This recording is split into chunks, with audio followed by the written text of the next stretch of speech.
guys? How the heck are ya? It's your girl Lo. No.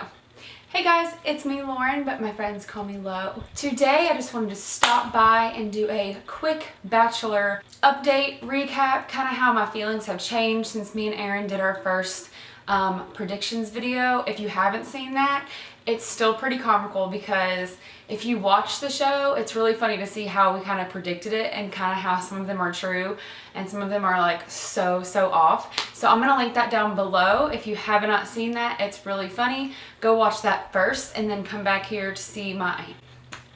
If you haven't seen that yet, go ahead and go watch that first and then come back and watch this. I'll have it in a playlist kind of like up here, over there, wherever the sidebar is. So if you're interested in that, go check it out.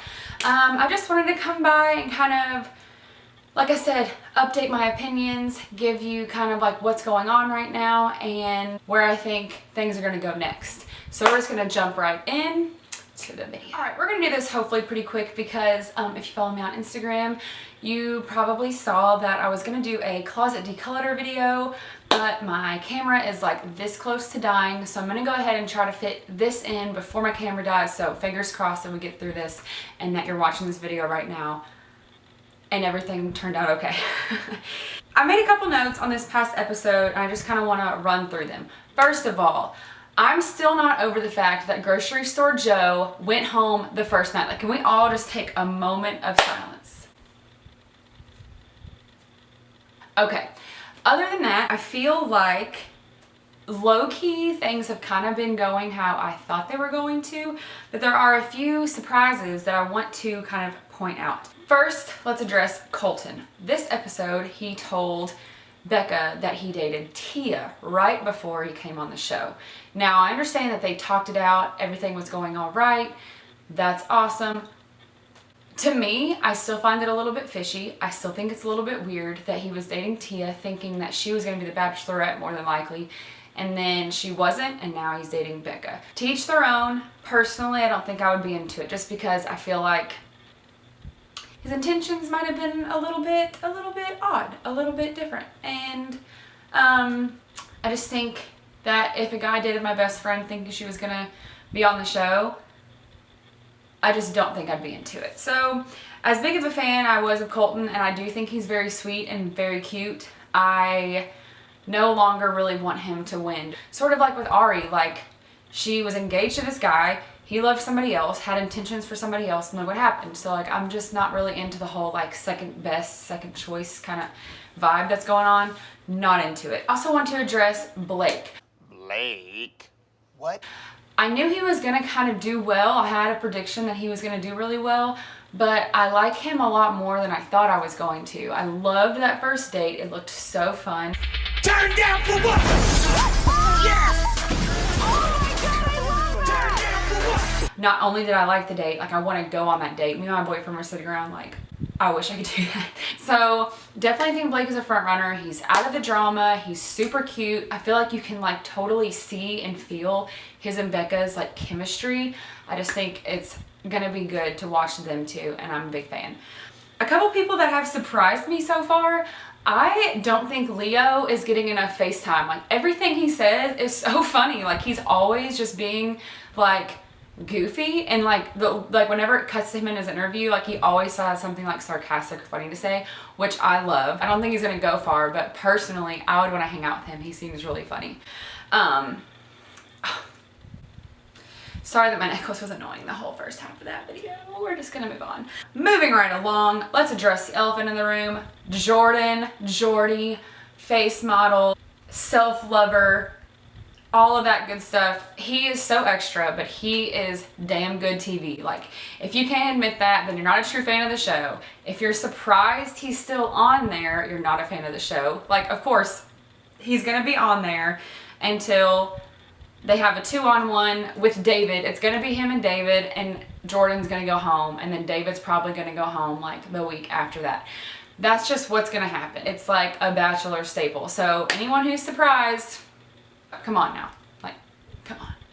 Also, the fact that they had an entire conversation / argument about him and his Tinder profile is absolutely baffling to me. Like, you're a group of grown ass men and you're sitting around talking about Tinder likes and like actually getting butthurt about him talking about his Tinder likes. Like, this is like a new level of Bachelor stupidity, and any guy that was involved in an argument or actually cared deserves to go home. But I will say Becca's reaction when she's like, hey Jordy, 4,000 likes, high five.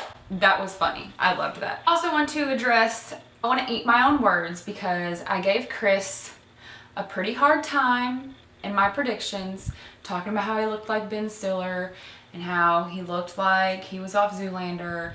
I just want to say that this episode, he really impressed me. Like, he seemed super chill, super normal. I feel like him and Becca like really reached a deeper level, especially for like week 2. I was pretty impressed with him, and I actually really like him. They had really good conversation, and I think he's gonna stick around for a while. He's gonna stick around for a while. I have a good feeling about him. Another surprising one for me was, what is his name? Jason. This is pretty ironic, being as Becca also forgot his name. I feel like I was hating on him a lot too in my initial like predictions, talking about how he looked like Rocky Balboa's grandson or something. Jason, ex-mafia Bambino, age 29. I don't even know. But he's actually so cute, and I feel like Becca gets like really giddy around him, which I don't know, I feel like Becca likes him, and I wasn't expecting that, so that was like a cool little surprise. I just think he seems like a sweet guy. Like, obviously it's way too early to tell, and that's why I didn't really do a video last week, is because like after week 1, like there's not really much to talk about. There's barely a lot to talk about now, but I feel like we know, we're like starting to get sort of an idea of kind of how the season's gonna go and kind of who the front runners are gonna be. Another big thing that happened this episode was Clay going home. I will say, even though, once again, I mean, I roasted everybody, but I really didn't think I was gonna like Clay. Out of everything you could have worn, you chose a black mock turtleneck. Are you The Rock Johnson? Now look at him. And honestly, the first 2 episodes, even mostly through this one, like I still wasn't a huge fan.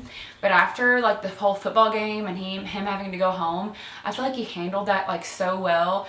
And I just felt really bad for him. Like, I totally wouldn't be mad at some Clay on like Bachelor in Paradise. I saw some people saying he should be the Bachelor. Like, maybe. I still don't know if I could handle his voice for a whole season. Like, sue me for saying that. I'm really sorry. I probably won't even put that in the video. It's horrible. But actually, he really grew on me, which was unfortunate because he went home. So that kind of sucks. And I felt really bad for him. And I felt bad because I feel like Becca was kind of like, oh, I can kind of see it with this guy. Da, da, da, da. But, oh well, bye Clay. It was really early. We won't, okay, I won't say we won't miss you, but hope you're doing better. How could I forget the fact that they really tried to amp up the fact that David got beat up by Jordy? Like, that was such dramatic producing. They were honestly like grasping for some type of drama. Like, that was so crazy to me. And he literally just fell out of his bed. Like, I need to know how he fell out of his bed so hard where he was in the ICU. Like, he didn't just have to go to the hospital, you guys. Like, he was in the intensive care unit. Like, that's insane. How high are those beds? What are they doing? How is there no railing on those bunk beds? Like, if they're in a bachelor mansion, you can't afford railings for these guys' bunk beds? Like, come on, that's insane to me. But I'm glad he's okay. Apparently he comes back. I think they're really like playing up how messed up his face is. I hope, at least, because that would be like so bad if his face is like permanently messed up over a bunk bed. But hopefully they take this as a lesson learned and they get some freaking railings for the bunk bed. That's pretty much all we've gotten to so far. I feel like this is still kind of early to make too big of predictions, but I definitely think that the front runners are still kind of the same as I predicted. Like, I think that Blake is going to go really far. I think they have like a real connection. Unfortunately, I think Colton is still going to go really far, even though I'm not his biggest fan. Like, I would rather see Blake or Chris.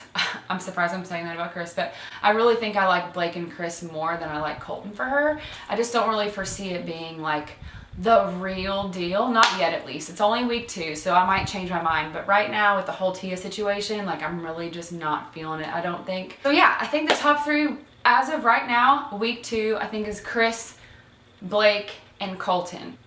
All right.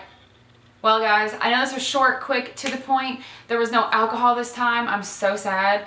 Next time I want to try to like drink a whole bottle of wine by myself and give predictions. Might be a week or two from now.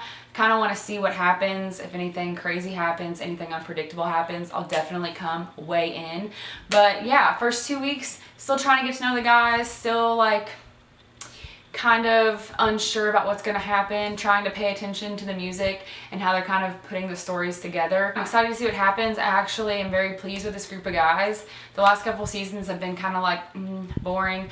Definitely think the franchise has revived itself from Ari's horrible, boring season, so I'm so happy about that. I think Becca is going to be an awesome Bachelorette. She's super funny, super cute so far, and I feel like she's like really trying to make connections with these guys, so that always makes it a more fun show to watch. So I really hope that Becca finds her husband one of these guys. I think she has a lot of good options, so fingers crossed for her.